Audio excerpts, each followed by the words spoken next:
Today we're going to finish up our Fourier analysis session.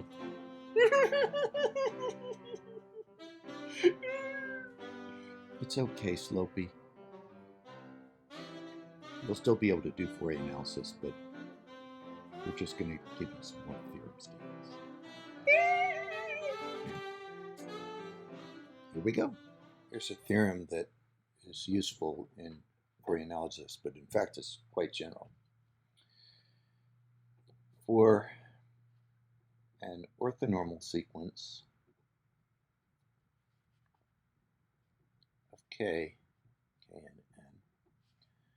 n in L2 of negative pi to pi, could be for another interval, the following are equivalent.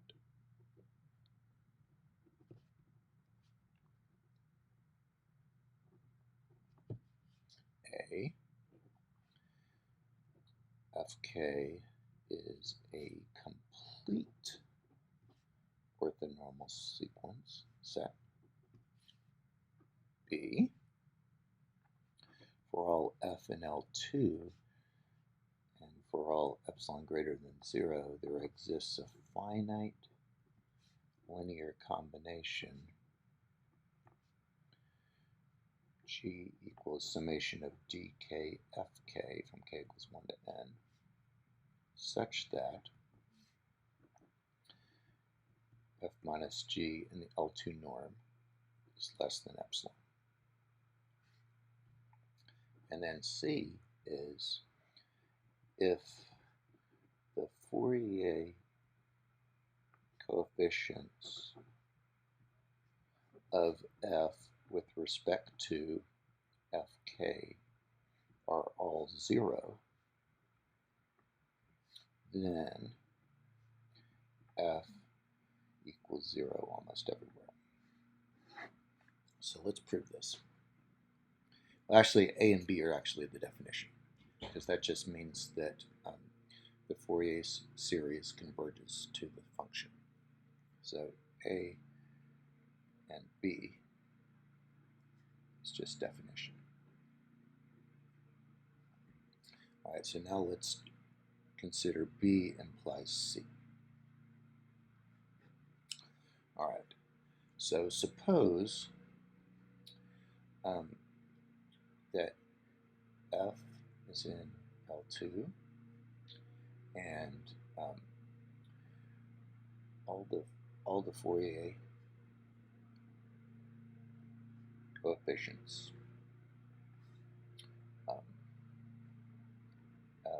fk equals 0 for all k. Then, for all epsilon greater than 0, there exists a g, which is a summation. I'm using the hypothesis here. A finite linear combination such that f minus g, I'm going to use squared, is less than epsilon. And then that means that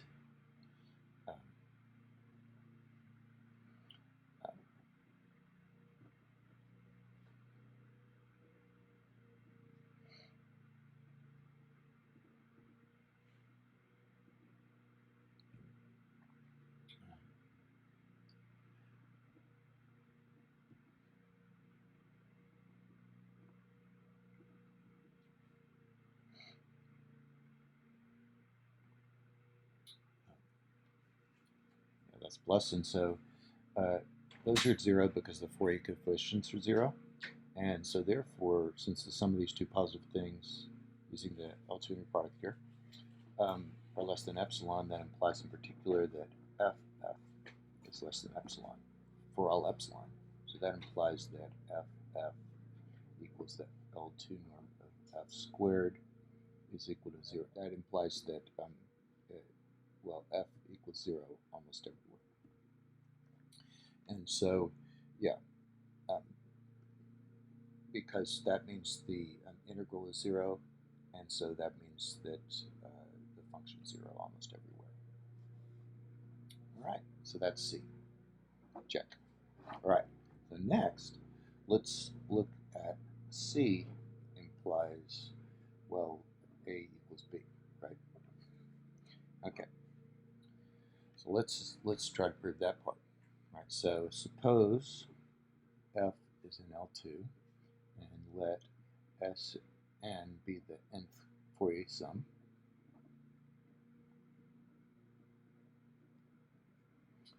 That's the Fourier series there, okay, but truncated at the nth place. So Sn is Cauchy in L2 because by Bessel's inequality,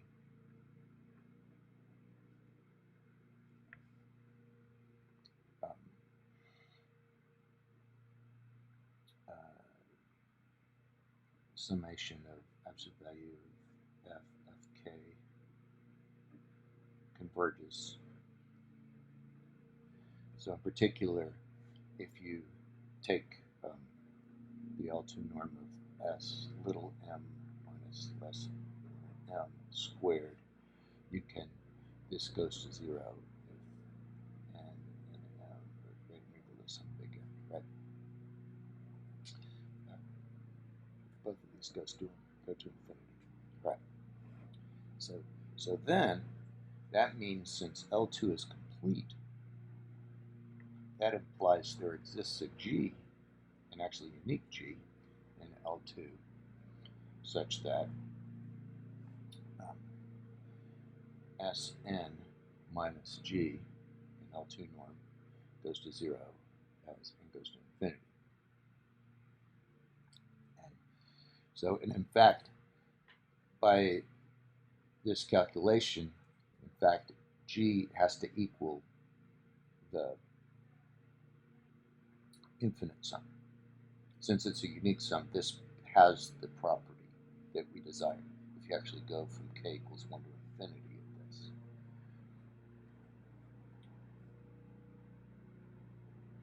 At least almost everywhere it's got to be equal to that. All right. So notice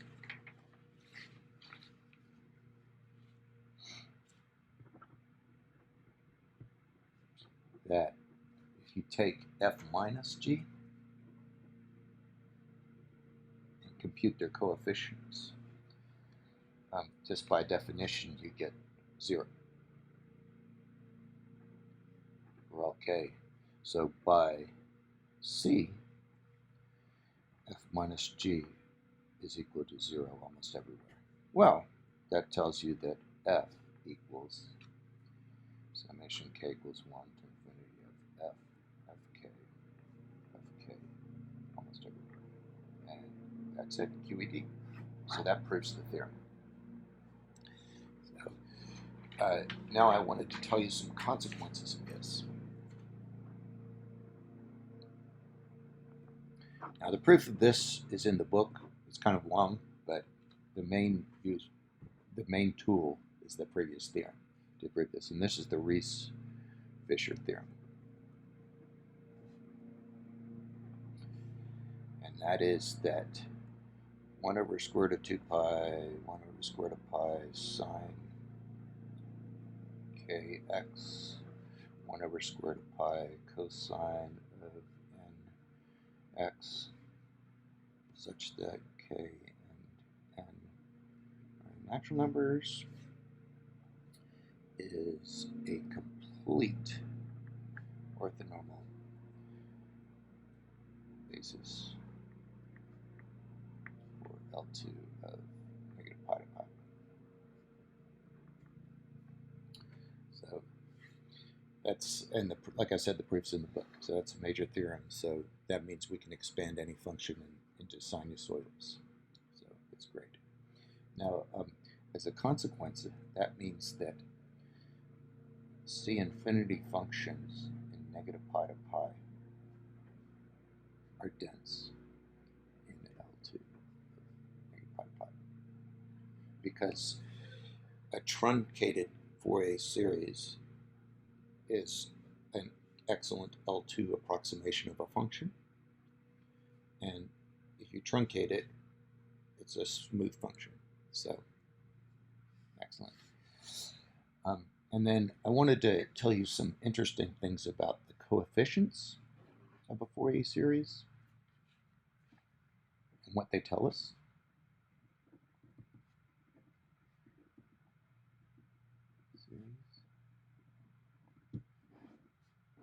And also, I want to tell you about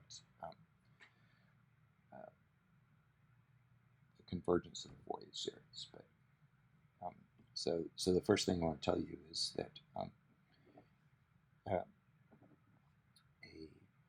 function f in on R to R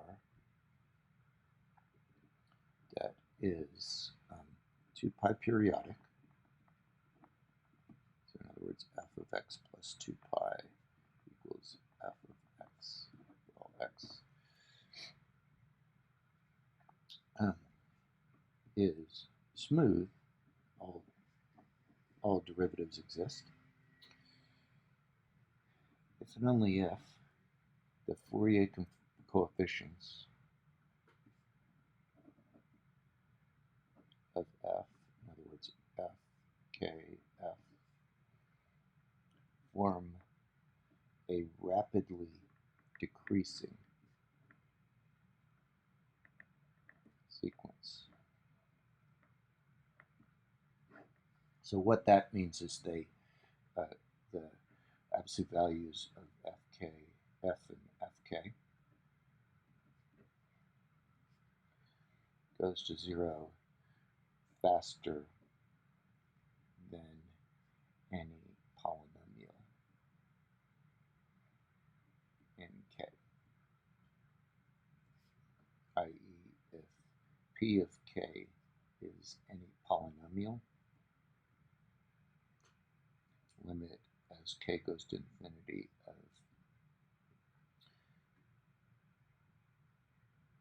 this over p of k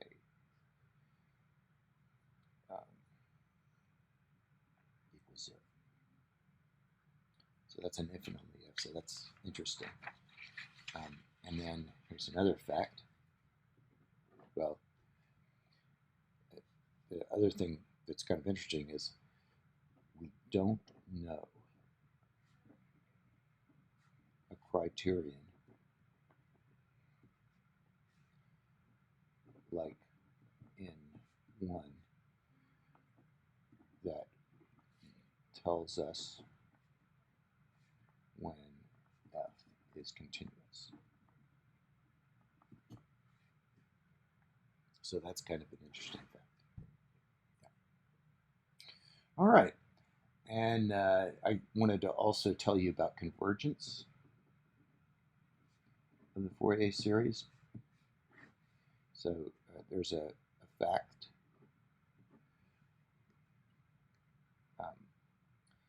and that this is useful to know, is that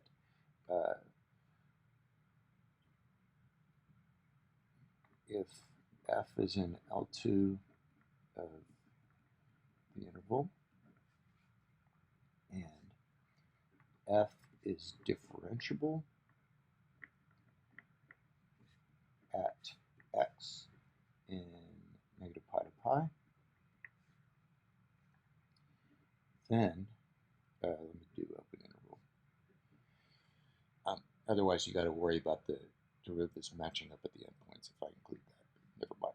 Anyway, so if that's true, then the Fourier series of f converges to f of x at x. So we've already seen an example when there was a jump discontinuity where the Fourier series did converge, but it didn't converge to the value of the function. But it turns out if you know that the function is differentiable at a point, then the Fourier series converges pointwise at that one point. That's good to know.